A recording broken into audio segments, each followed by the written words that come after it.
రైతులను మోసం చేస్తే సహించం, రైతులను మోసం చేస్తే సహించమని చెప్తున్నటువంటి రేవంత్ రెడ్డి, మరి నువ్వే రైతుల్ని నిండారుగా ముంచినవు కదా. రుణమాఫీ చేస్తానని చెప్పినవు, రైతు బంధు ఇస్తానని చెప్పినవు, రైతులకు 500 బోనస్ ప్రకటిస్తానని కూడా చెప్పినవు. ఏడవైన ఈ హామీలన్నీ నట్టేట్లా ముంచినవా? మళ్ళా మీదికెళ్ళి రైతులను మోసం చేస్తే సహించబోమని చెప్తున్నటువంటి మాటలు, ఈ మాటలు వింటే పాపం ముఖ్యమంత్రి ప్రజల పట్ల చాలా ప్రేమాభిమానాలతోనున్నాడు, ప్రజల కోసం పరితపిస్తుండు, ప్రజల కోసమే జీవితాన్ని అంకితం చేస్తుండు, ప్రజాసేవకయ్యే నిలబడ్డాడు. ఇట్లాంటి ఆలోచనలు ప్రజలు అనుకోవాలి, ఇట్లాంటి విధంగా ప్రజలు అనుకోవాలి.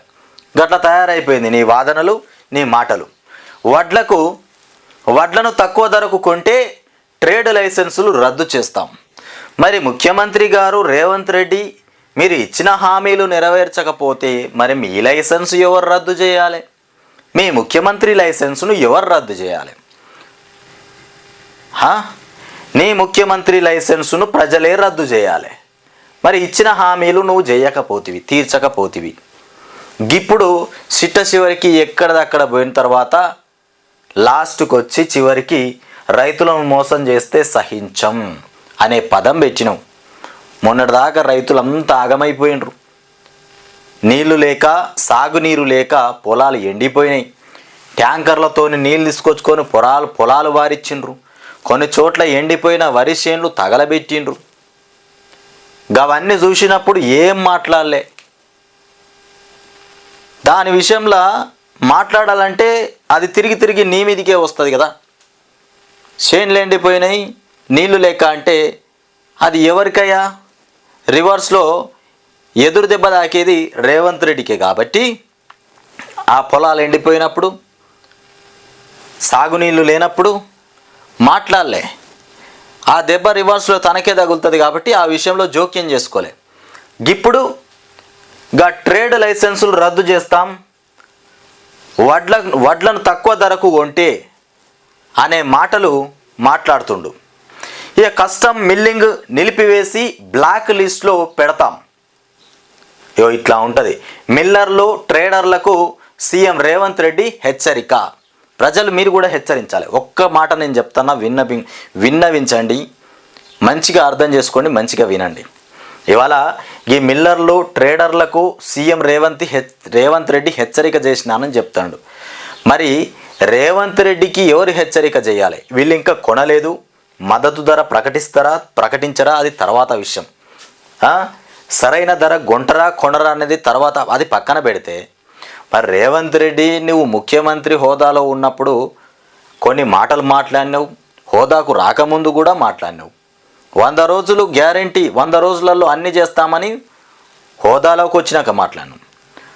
100 రోజులకు ముందు, అధికారంలోకి రాకముందు రుణమాఫీ చేస్తాం, 500 బోనస్ ఇస్తాం, రైతు బంధు 15,000 రూపాయలు ఇస్తాం, ఇవన్నీ మాట్లాడినావు కదా. మరి మాటలన్నీ ఎక్కడ బాయే? ఎవరిని అడగాలి ఇప్పుడు? పల్లెలు పట్టణాల్లో తాగునీటి సమస్యలు రావద్దు, పల్లెలు పట్టణాల్లో తాగునీటి సమస్యలు రావద్దు. ఎందుకంటే 100 కోట్లు ఖర్చు పెట్టైనా పరిశీలన చేయండి, చర్యలు తీసుకోండి.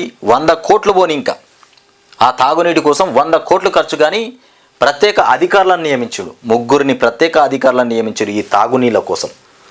తాగునీటి సమస్యలు రాకుండా వెల్లువెత్తకుండా 3 ఐఏఎస్ అధికారులను మొత్తం మీద నియమించిండ్రు. ఏది మన ముఖ్యమంత్రి రేవంత్ రెడ్డి. అయినా కానీ హైదరాబాద్లో కొన్ని చోట్ల నీళ్ళు రావట్లేదు అనేటువంటి వార్తలు అయితే వస్తూనే ఉన్నాయి. ఇంకా తాగడానికి నీళ్ళు లేవని. నాగార్జున సాగర్ డెడ్ స్టోరేజీ, సింగూరు, నారాయణపూర్ రిజర్వాయర్ల నుంచి తాగునీళ్లు రాబోయే 2 నెలలు అలర్ట్గా ఉండాలి. ప్రభుత్వానికి ఇక చెడ్డ పేరు తెచ్చేలా వ్యవహరిస్తే వేటు తప్పదు. ప్రభుత్వానికి చెడ్డ పేరు తీసుకొచ్చే రకంగా అధికారులు ఎవ్వరు కూడా పనిచేయరు. నువ్వు బ్రహ్మాండంగా జీతం ఇచ్చిన తర్వాత ఆడ పుష్కలంగా నీళ్లున్నాక పని వాళ్ళే చేస్తారు. ఇక అందులో ఏమన్నా నీళ్లు రాకపోతేనో లేదంటే ఇంకేదన్నా తప్పిదం అయితేనో నీళ్ళు అందకపోవడమే తప్ప మరొకటి లేదు. జీతం ఇచ్చిన తర్వాత నీళ్లున్న తర్వాత వాళ్ళు ఎందుకు పనిచేయరు? ఇలా నీళ్లు రాకపోతే కూడా ఇది బీఆర్ఎస్ చేస్తున్నటువంటి కుట్రనే, బీఆర్ఎస్లో ఇది భాగమే అని మాట్లాడతాడు ఇలా రేవంత్ రెడ్డి. అట్లా ఆ రకంగా వ్యవహరిస్తుంది మొత్తం టోటల్గా. ఏ విషయంలో చూసుకున్నా ఏ తప్పిదం ఈయన విషయంలో ఏ డోకా ఏ వంక జరిగినా దాన్ని తీసుకుపోయి కేసీఆర్ మీద రుద్దడమే, ఇంకో పనే లేదు. ఇక అట్లా తయారైపోయాడు మొత్తం.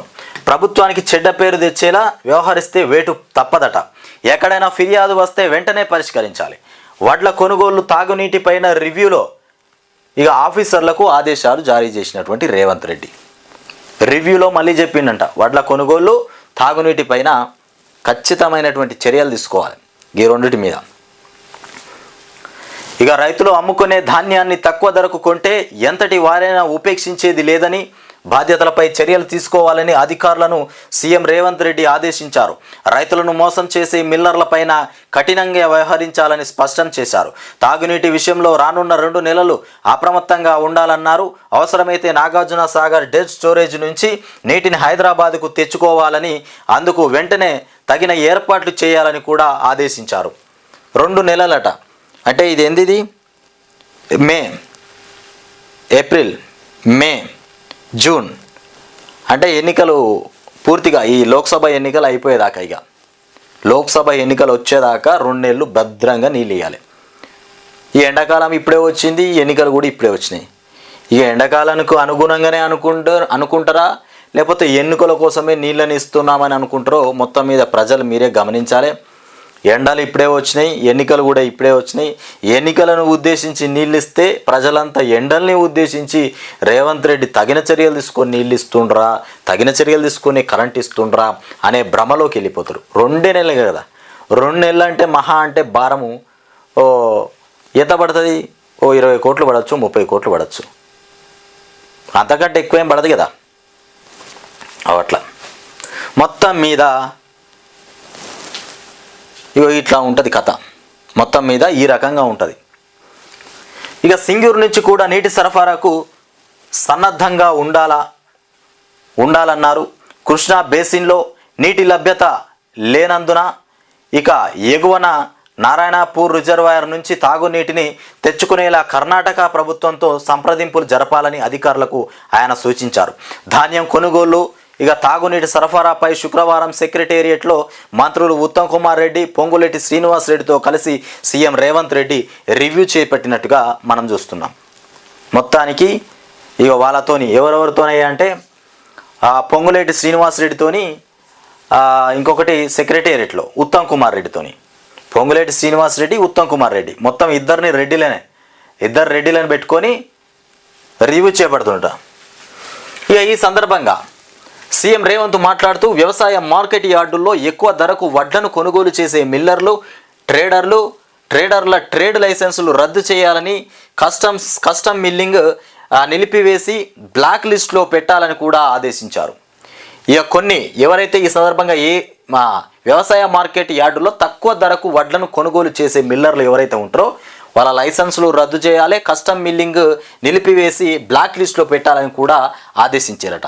కొన్ని చోట్ల తేమ ఎక్కువగా ఉందని చెప్పి వ్యాపారులు, మిల్లర్లు ఇక ధరలో కోత పెడుతున్నట్లు తమ దృష్టికి వచ్చిందని కూడా చెప్పినట్టుగా మనం చూస్తున్నాం.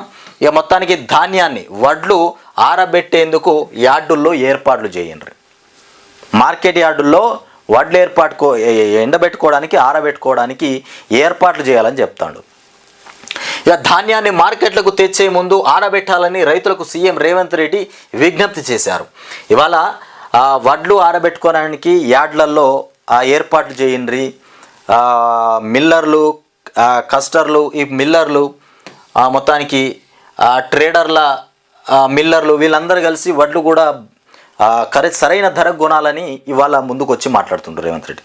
మొన్నటిదాకా ఇప్పటిదాకా నేను చెప్పిన, మొన్నటిదాకా రైతులు లబో దిబో ఎంత మొత్తుకున్నా పట్టింపు కాదు, కనీసం షోవుల పేను వారినట్టు కూడా లేదు. ఇలా వడ్లు పండించుకొని వడ్లను తీసుకొచ్చి మార్కెట్లో పోస్తే గప్పుడు దిగిండా, వంట వండి కూర వండి అన్నం వడ్డించిన తర్వాత తినడానికి వచ్చిండు అన్నట్టు. ఇప్పుడు అట్లా ఉంది. వంట చేసి అన్నం వడ్డించి ఇస్తరాకులో అన్నం పెడితే తినడానికి వచ్చిండు రేవంత్ రెడ్డి ఇప్పుడు. ఇక నేరుగా కల్లాల నుంచి వడ్లను మార్కెట్కు తరలిస్తే తేమ శాతం ఎక్కువగా ఉంటుందని, ఇక 1-2 రోజులు ఆరబెట్టి మంచి రేటు పొందాలని కూడా సూచించారు. ధాన్యం ఆరబెట్టేందుకు మార్కెట్ యార్డుల్లోనే తగిన ఏర్పాటు చేయాలని, సీసీ కెమెరాలు ఏర్పాటు చేసి వడ్ల దొంగతనం జరగకుండా చర్యలు తీసుకోవాలని సూచించారు. ఈ సీసీ కెమెరాలు ఎందుకు, ఈ వడ్లు ఎత్తుకోవద్దండి ఇప్పుడు. సీసీ కెమెరాలు పెట్టి అవి జర క్షుణ్ణంగా జర భద్రంగా చూడాలంటుండు. ఇంకా బోనస్ ఏదో ప్రకటించరాదయ్యా అంటే, వడ్లకు బోనస్ ఇయ్యా అంటే ఇంకా సీసీ కెమెరాలు పెట్టాలి, ఆరబెట్టుకోవడానికి జాగలు చూడాలి. గివ్యా దొంగ మాటలు ఇవన్నీ. ఇవేనా ఇప్పుడు కావాల్సింది రైతులకు? సీసీ కెమెరాలు అవసరమా? ఇన్ని రోజులు వడ్లు ఆరబెట్టుకోలే, ఇన్ని రోజులు యార్డులలో పోయాలి, మరి ఎన్నెళ్ళేంది ఇవాళ సీసీ కెమెరాలు ఎందుకు? ఈ మభ్యపరచడు కాకపోతే, జనాలను పిచ్చోళ్ళని చేయడం కాకపోతే ఏంది? అయ్యో రేవంత్ రెడ్డి ముఖ్యమంత్రి భద్రతలో ఏం భద్రత తీసుకుంటున్నా, చర్యలు తీసుకుంటున్నా అనడానికి సీసీ కెమెరాలట. ఇంకా మార్కెట్ యార్డ్లో ఇన్ని రోజులలో ఇన్ని రోజులు మార్కెట్లో పోసుకోలేదా? ఇన్ని రోజులు ఎత్తుకపోయింది, ఇవాళనే కొత్తగా రేవంత్ రెడ్డి ముఖ్యమంత్రి అయినాకనే వడ్లు ఎత్తుకపోతారా? దొంగతనాలు జరగకుండా సీసీ కెమెరాలట వడ్ల కాడ. ఏం పరిపాలన! ఎన్నికల టైం కావడంతో కొన్ని చోట్ల రాజకీయ లబ్ధి కోసం ప్రభుత్వానికి చెడ్డ పేరు తెచ్చేందుకు తప్పుడు ఫిర్యాదులు, ఉద్దేశపూర్వక కథనాలు వస్తున్నాయని, అటువంటి వాటిపై వెంటనే ఎన్నికల కమిషన్కు ఫిర్యాదు చేయాలని సీఎం రేవంత్ రెడ్డి అన్నారు. ఇక అన్ని జిల్లాలో కలెక్టర్లు తమ పరిధిలోని మార్కెట్లు, ధాన్యం కొనుగోలు కేంద్రాలను పరిశీలించి రైతులకు ఇబ్బంది లేకుండా కొనుగోళ్లు సజావుగా జరిగేలా చూడాలని కూడా ఆయన ఆదేశించారు. కనీస మద్దతు ధర అమలయ్యేలా చూడాలని, రైతుల నుంచి వచ్చే ఫిర్యాదులను ఎప్పటికప్పుడు పరిష్కరించాలని కూడా అన్నారు. ధాన్యం కొనుగోళ్ల ప్రక్రియను ఏ రోజుకు ఆ రోజు రాష్ట్ర స్థాయి నుంచి పర్యవేక్షించాలని కూడా చెప్పారు. సంబంధిత విభాగాల అధికారులు పలు జిల్లాలకు వెళ్లి క్షేత్రస్థాయిలో కొనుగోళ్లు జరుగుతున్న తీరును కూడా పరిశీలించాలని ఆయన అన్నారు. తాగునీటి సరఫరా కోసం ఉమ్మడి జిల్లాలకు నియమించినటువంటి సీనియర్ ఐఏఎస్ అధికారులు ధాన్యం కొనుగోళ్లను కూడా పర్యవేక్షించాలని ఆయన సూచించారు. తాగునీళ్ళ కోసము సీనియర్ ఐఏఎస్లను నియమించింది కదా, వాళ్ళట మళ్ళీ పోయి ధాన్యం కొనుగోలు కేంద్రాలలో కూడా పరిశీలన చేయాలి, పర్యవేక్షించాలంట. ఎట్లా కొంటుర్రు వడ్లు, మరి బ్రహ్మాండంగా ఉన్నాయా లేవా, సీసీ కెమెరాలు మరి రేవంత్ రెడ్డి పెట్టిన సీసీ కెమెరాలు ఎట్లా నడుస్తున్నాయి అని చూడాలేమో. ఇబ్బంది లేకుండా అన్ని మార్కెట్ యార్డులు, కొనుగోలు కేంద్రాలు ఏర్పాట్ల టార్పాలిన్లను అందుబాటులోకి ఉంచాలన్నారు. అలసత్వం వహిస్తే చర్యలు తప్పవు. ఇంకెవరు అలసత్వం వహించేది? బ్రహ్మాండంగా సీసీ కెమెరాలు పెట్టినాక ఇంకా అలసత్వం ఎవరు వహిస్తారు? సీసీ కెమెరాలే పెట్టినా అని చెప్పినావు, ధర విషయం తర్వాత, బోనస్ విషయం తర్వాత గవి ప్రక్కన వారేసి ఇలా సీసీ కెమెరాలు పెట్టించు. బోనస్ అడగకూరయ్యా, సీసీ కెమెరాలు అయితే పెట్టించాం కదా అన్నట్టు. నీటికి ఇబ్బంది తలెత్తకుండా ముందు జాగ్రత్త చర్యలు చేపట్టాలని అధికారులను సీఎం రేవంత్ రెడ్డి ఆదేశించారు. పెరుగుతున్నటువంటి ఎండల దృష్ట్యా రాబోయే 2 నెలల మరింత కీలకమన్నారు. నీటితో పోలిస్తే ఎక్కువ నీటిని సరఫరా చేస్తున్న ఇప్పటికీ ప్రజల అవసరాలకు సరిపోవడం లేదని కూడా చెప్పారు. అప్పటికంటే భూగర్భ జల మట్టం పడిపోవడంతో ప్రజలు కేవలం నల్ల నీటిపైనే ఆధారపడడంతో ఈ పరిస్థితి తలెత్తిందని కూడా అన్నారు. తాగునీటి సరఫరాకు అంతరాయం లేకుండా నిరంతరం పర్యవేక్షించాలని ఆయన ఆదేశించారు. ఎక్కడైనా ఫిర్యాదు వచ్చిన వెంటనే అక్కడ తాగునీటి సరఫరాను యుద్ధ ప్రాతిపదికన పునరుద్ధరించాలని సూచించారు. ఏ రోజుకు ఆ రోజు ప్రభుత్వ ప్రధాన కార్యదర్శి సారథ్యంలో మిషన్ భగీరథ, మున్సిపల్ ఇరిగేషన్, విద్యుత్ శాఖ అధికారులు తాగునీటి సరఫరాపై సమీక్ష నిర్వహించాలని కూడా చెప్పారు. ఉమ్మడి జిల్లాలకు నియమించిన ప్రత్యేక అధికారులు తాగునీటి ఇబ్బందులకు ఉన్నటువంటి ఇబ్బందులను చోటికి స్వయంగా వెళ్లి పరిశీలించాలని, అక్కడ సమస్యలను పరిష్కరించే చర్యలను ఉన్నత అధికారుల దృష్టికి తీసుకెళ్లాలని కూడా ఆయన ఆదేశించారు. చర్యలు బాగానే ఉన్నాయి బ్రహ్మాండంగా, ఇవి పూర్తి అవుతాయా కావా? మరి మాటల వరకే ఉంటాయా, చేతల వరకు కూడా ఉంటాయా? చూడాలి, చూద్దాం.